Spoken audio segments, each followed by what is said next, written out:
Muy buenos días, muy buenas tardes, muy buenas noches. A la hora que nos estemos escuchando, pues es un gusto saludarles desde este séptimo día aquí en la Feria Internacional de la Lectura Yucatán. Ya saben, la Universidad de Anáhuac Mayab, la Escuela de Comunicación, pues tiene su stand aquí y hemos tenido la oportunidad de entrevistar pues a diferentes personalidades. Hoy sábado 21 de marzo llega la primavera y llega una súper entrevistada. Ella es directora, guionista, productora, cineasta y bueno, una mujer que bueno, con su trabajo y con su gran trayectoria demuestra un enorme talento. Estamos hablando, bueno, además docente, ¿no? Ahorita le vamos a platicar también un poco de sus clases. Es la maestra Montserrat Larqué Méndez. Maestra Montserrat, muchas gracias por estar aquí. No, pues muchísimas gracias de tenerme. Siempre es muy emocionante estar en los medios de comunicación en vivo. Pues no, muchas gracias por su tiempo. Pues no, creo que no la terminé de presentar. Ella es la autora y directora del cortometraje Veneno, seleccionado en diferentes festivales. También hay una película acá, no, yo no he podido verla, pero me pareció un tema muy interesante. Allá, Cartas al Corazón. Es una historia de maternidad en contextos de migración, que por cierto, nada más y nada menos que ganó la Diosa de Plata a Mejor Ópera Prima. Y bueno, hay otros trabajos que se destacan mucho en Internet. Ahorita vamos a tener la oportunidad de platicar. Lo primero que yo quiero preguntarle, ¿cuál es el mayor reto de dirigir hoy en México? Bueno, sin duda uno de los grandes retos, primero, bueno, en mi caso que escribir una historia es de las partes que yo consideraba más retadoras. Después pensé que la parte más retadora era levantar el financiamiento, el levantamiento financiero de una película. Pero mis socios productores y otros productores ya muy avesados en esto, me dijeron, no, ¿tú crees que es difícil escribir? ¿Tú crees que es difícil financiar? Espérate a distribuir. Y efectivamente, ahorita, este año ya vamos a distribuir en cines, estoy muy contenta por eso, pero ha sido la parte más compleja y en realidad esa es la parte, yo creo que la pata del banco que está floja por ahora en el cine mexicano, porque en realidad se producen alrededor de 300 películas al año, pero no vemos 300 títulos Mexicanos. mexicanos en cartelera.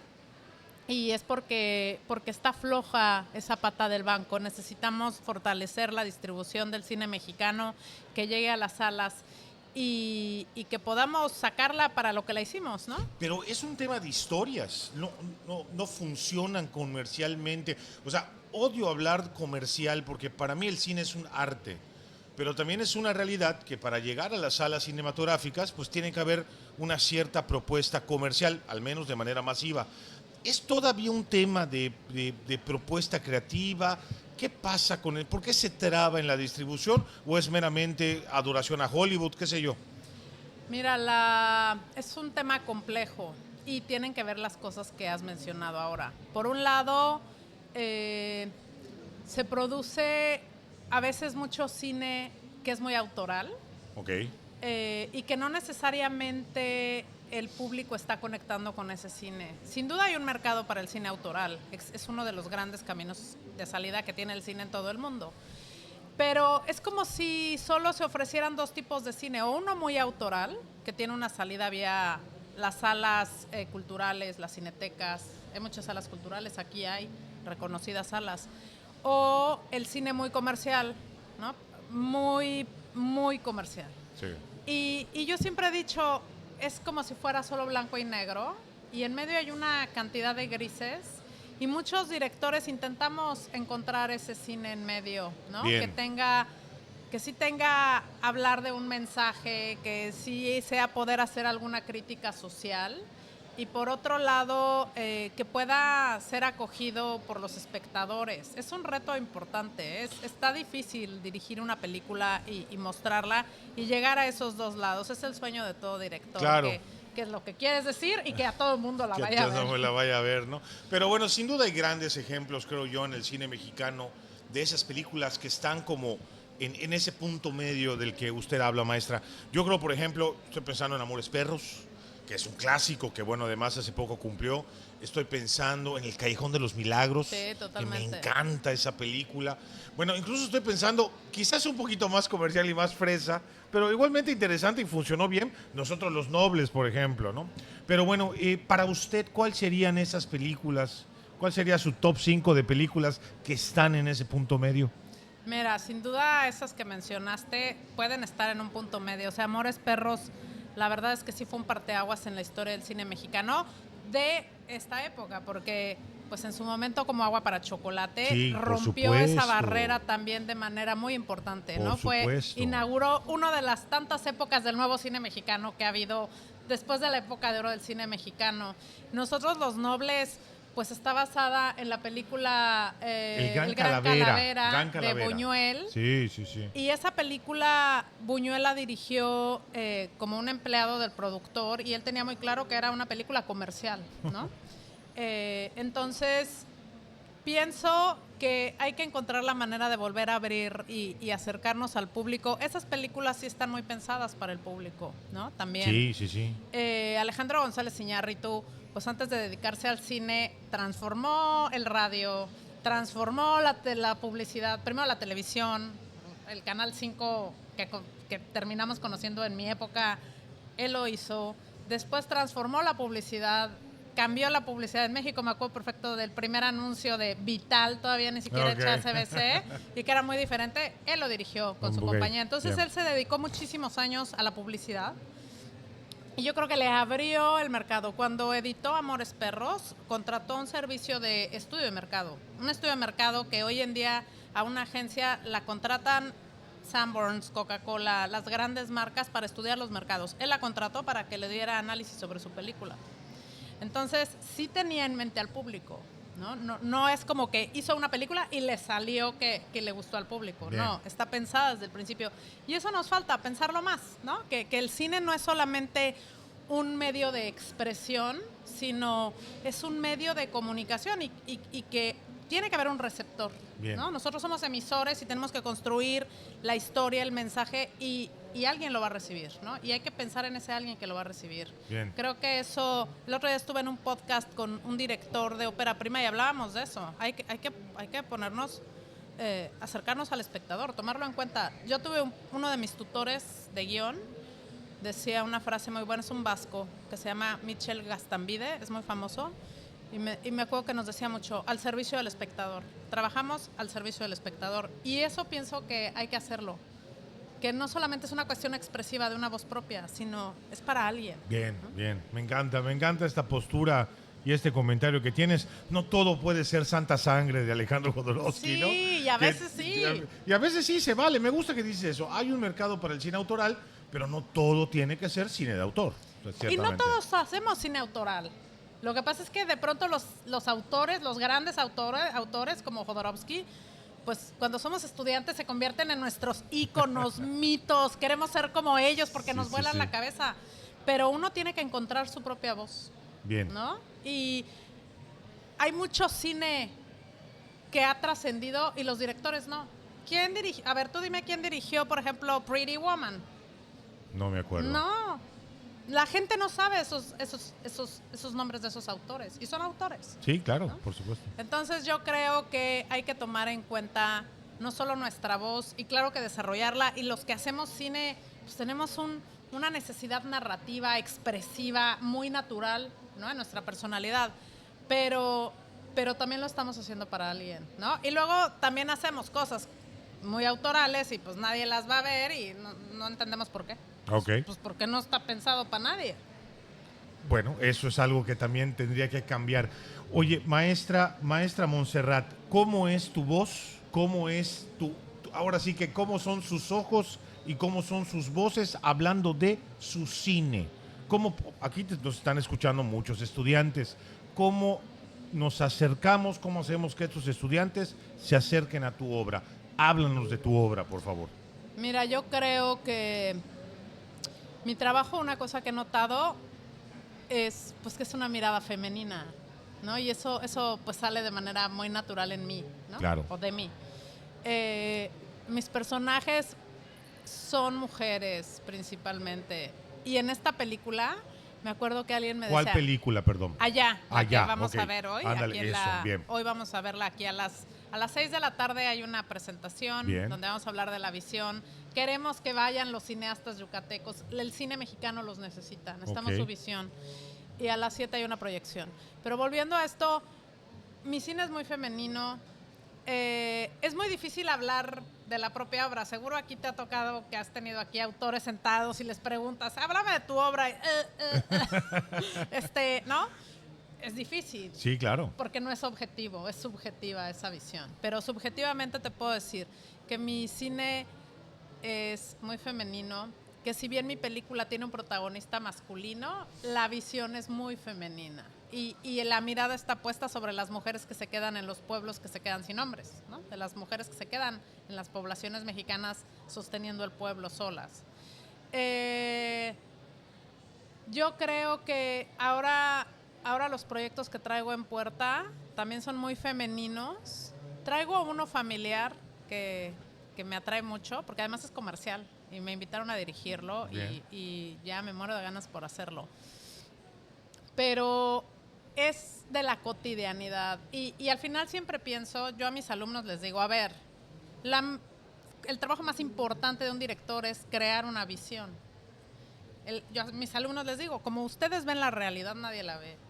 Y su trabajo es crear esa visión para ese proyecto y luego transmitirla al resto del talento, que suele ser gente muy trabajadora y muy talentosa, a los equipos de cine, para llevar a cabo esa visión. Pero uno de los trabajos más complejos y profundos es crear esa visión, y esa visión la tiene cada quien. Entonces, a todos los estudiantes aspirantes a ser cineastas de aquí de Yucatán, necesitamos su visión en el cine mexicano, porque si no, México se convierte en una visión muy centralizada, ¿no? Y no queremos eso, porque México no es eso. Así como el mundo no es solamente de hombres y ahora hay mucha visión femenina, pues así México no nada más es lo que pasa en el centro o en el Bajío de México. Necesitamos la visión de todo el país, porque México es rico, complejo y diverso. Correcto. Necesitamos esas miradas ricas, complejas y diversas. Y como que hay muchos países dentro de este país, ¿no? Y es un país Oaxaca, y es un país Yucatán, y es un país Sonora, ¿no? Totalmente. Sí. Y lleva una persona del norte, tráela al sur, y es como un arroz negro, ¿me entiendes? Como el negrito del arroz, o sea, son personalidades diferentes, son vidas diferentes, son formas de pensar y de ser en el mundo diferentes. Bien. Y esa visión la necesitamos. He revisado últimamente proyectos de Yucatán, ¿eh? Me ha tocado revisar proyectos. ¿Cómo los has visto? O sea, una cosa que me ha gustado mucho es la visión que justo incluye toda la mítica de aquí, he visto proyectos con aluches, con los cenotes, historias que solo le pueden ocurrir a un yucateco o una yucateca. Y solo se le pueden ocurrir a una mente yucateca. Bien. Porque esa es su cotidianidad, porque de niño lo llevaban a los cenotes y entonces ese niño tiene esas ideas. Eso no se le va a ocurrir a nadie del norte. Como a alguien del sur no se le van a ocurrir estos llanos de la estepa. No, eso ocurre allá. Necesitamos la visión de aquí, porque México, pues es muchos México. Claro. ¿no? Y ha sido muy centralizado el cine y se está intentando que se descentralice. Pregunta obligada, ¿cómo hacemos cine? ¿Cómo le hacemos, cómo le hacen nuestros alumnos yucatecos, yucatecas para entrarle al cine?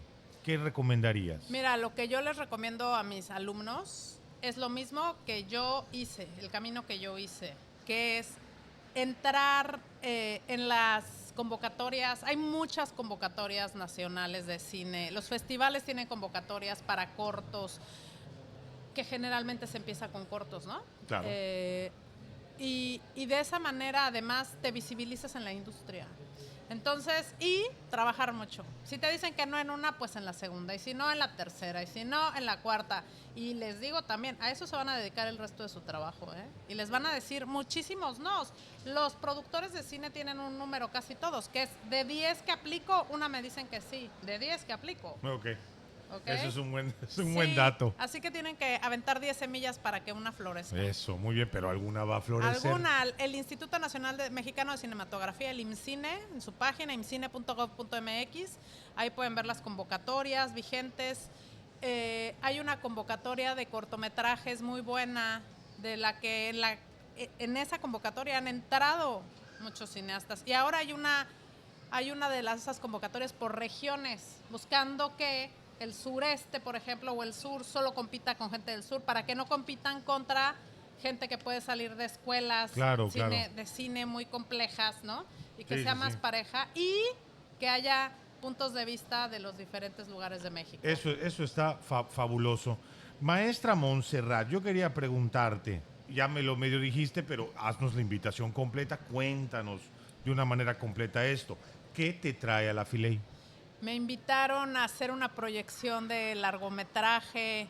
Vamos a tener una plática a las 6 de la tarde en el Cine Siglo XXI, Sala 1, el día de hoy.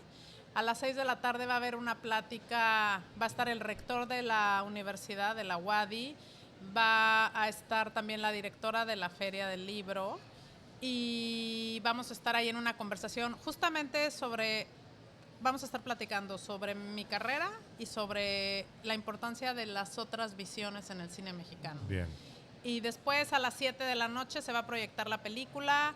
La película dura 100 minutos, o sea, 1h40, 1h30 o 1h40. Y va a haber una sesión de preguntas y respuestas. Así que los esperamos a la 1, Cine Siglo XXI, a las 6 de la tarde para la conferencia y a las 7 de la noche para la función. Oye, ¿y qué pasa con los que no podamos ir a la función? ¿Dónde podemos ver tu cine? ¿Cómo le hacemos? Este año vamos a sacar la película a cines. Ok. Yo creo que el Siglo XXI va a estar en la cartelera. Bien. Porque quisimos hacer una propuesta justo por la temática de migración. Decidimos hacer una estrategia de distribución en la que llevemos esta película a lugares en donde el tema de la migración es algo cotidiano. Yo sé que es cotidiano en todo el país, pero no en todos los tamaños de ciudades hay migración o no se vive de la misma manera. Entonces vamos a hacer una distribución en salas que existen en ciudades más pequeñas, como Cinedot, Cinemagic. Hay muchísimos cines independientes, el Siglo XXI. Correcto. Y vamos a estar llevando la película este año. Todavía no cierro fechas, pero pueden seguir las redes de la película, que es @allá_la_peli. Tanto en Instagram como en Facebook. Oye, y nos va a encantar, si se puede, yo quiero que me dejes tus datos para que visites la Náhuac Mayap y que podamos hacer una presentación y que puedas platicar con los jóvenes. Yo creo que eso es una gran ganancia para ti, pero también para nosotros. Totalmente, a mí me encanta siempre compartir con los cineastas del futuro, decirles, vengan, los necesitamos, queremos sangre fresca y ojos frescos. Oye, buenísimo, maestra Montserrat, gracias por esa disposición. Por último, una pregunta. ¿Y los cineastas, las cineastas, necesitan leer? Digo, estamos al final de cuentas en la Feria Internacional de la Lectura de Yucatán. ¿Será que un cineasta tiene que leer o solo ver cine? No, muchísimo. ¿Por qué? Nuestras narraciones se nutren primero que nada de los libros. Ahí están las ideas. La capacidad de procesar información y de tener ideas es una capacidad de pensamiento profundo que la lectura te da, y eso no te lo da pues ver TikToks, por ejemplo. Correcto. ¿No? Hacer una historia, preparar una narración que tenga lógica, es como si fuera justo un río subterráneo que corre abajo de la película. Abajo de la película, debajo del guión, corre un río que tiene que amarrar todos los temas. Esa capacidad solamente se logra entrenando el cerebro a pensamiento profundo. Todos los directores son grandes lectores, todos. Nuestros primeros narradores son escritores. Los primeros narradores son escritores. Y hay que leer mucho, hay que ver mucho arte, hay que ver mucho cine sin duda para ver cómo está hecho y qué podemos agarrar de herramientas para traerlos a nuestras propuestas. Pero nos nutrimos de muchísimo arte. Y tenemos que estar muy atentos también a lo que pasa en la realidad. Hay que sacar los ojos del teléfono y ponerlos en la realidad y ver qué está pasando, porque esa es nuestra visión. Si no, nuestra visión se encoge a lo que pasa en la pantalla, a la visión de los demás. Y necesitamos leer mucho. O sea, yo te puedo apostar que todos los directores tienen alteros de libros en sus casas. Y pues sí, yo ayer aproveché la venta nocturna. Eso. Cuéntanos, ¿qué compraste? Compré una una habitación privada, una habitación propia de Virginia Woolf. Ok, muy Ajá. Y justo lo compré porque habla, ¿no? Que le pidieron que diera una conferencia sobre las mujeres y la novela en su época, y que ella se sentó a pensar y dijo, voy a hablar de esto, pero ¿a qué se referirán? ¿A las mujeres que son escritoras o a las novelas que hablan de las mujeres o a las mujeres que están escribiendo novelas, ¿no? Y ella defiende que se necesita dinero y una habitación propia para escribir historias. Así Bien. que eso queremos. Bien, excelente. Pues maestra Montserrat, muchísimas gracias. Gracias por tu tiempo, gracias por esa pasión. Y pues evidentemente te deseamos lo mejor el día de hoy, pero esperando que te podamos ver en otras ocasiones para que le compartas esta gran pasión y todos estos conocimientos a nuestros estudiantes, la futura, esperemos que sea la futura sangre del cine mexicano también. Eso queremos, sí, sin duda cuenta conmigo, vendré con muchísimo gusto. Bueno, pues muchísimas gracias. Y esto fue todo por este momento. Agradecemos muchísimo el favor de su atención y por supuesto continuamos con diferentes grabaciones y transmisiones desde la Feria Internacional de la Lectura en Yucatán. Cambio y fuera. Gracias. Hasta pronto.